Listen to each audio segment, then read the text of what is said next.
पूरे नंद भवन में आनंद ही आनंद है, आनंद ही आनंद बरस रहा है। अच्छा, कथा खूब सुनते हो रोज। नंद बाबा के यहाँ भगवान हुए, दशरथ जी के यहाँ राम हुए, तो इस कथा को सुनने से आपको क्या मिल जाता है?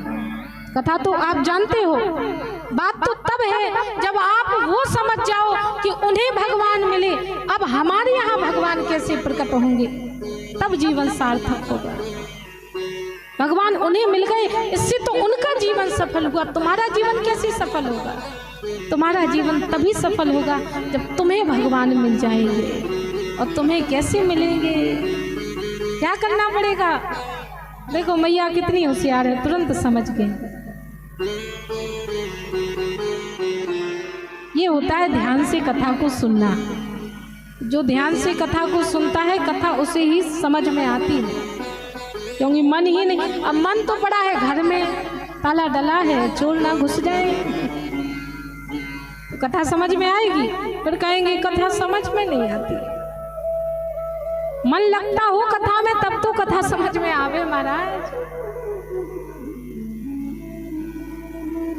अच्छा, जिनका मन लगता है उन्हें कथा पूरी समझ में आती है। कथा उन्हीं को समझ में नहीं आती जिनका मन नहीं लगता। तो हमें क्या करना है? बोले हमें ऐसा कुछ काम करना है जिससे भगवान हमारे हृदय में प्रकट हो जाए। सामने प्रकट नहीं हो सकते, कोई बात नहीं, हृदय में ही प्रकट हो जाए। हम अपने अंदर बैठे हुए ईश्वर की छवि का दर्शन अपने इन नेत्रों के द्वारा कर सके, ऐसा कुछ हमें करना है।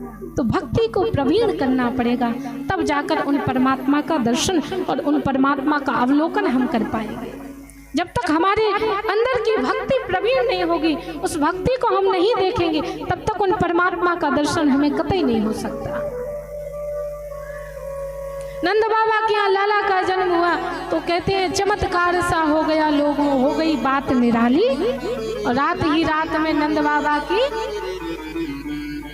बोले भैया हम भूल जाते हैं, कितनी बार कहें आप लोगों से, आगे इतना भी नहीं पता। फिर 15 साल से क्या खाक कथा सुन रहे हो? रात ही रात में नंद बाबा की है गई दाढ़ी काली। बूढ़े से जवान हो गए महाराज, जोर जोर से नाचने लगे।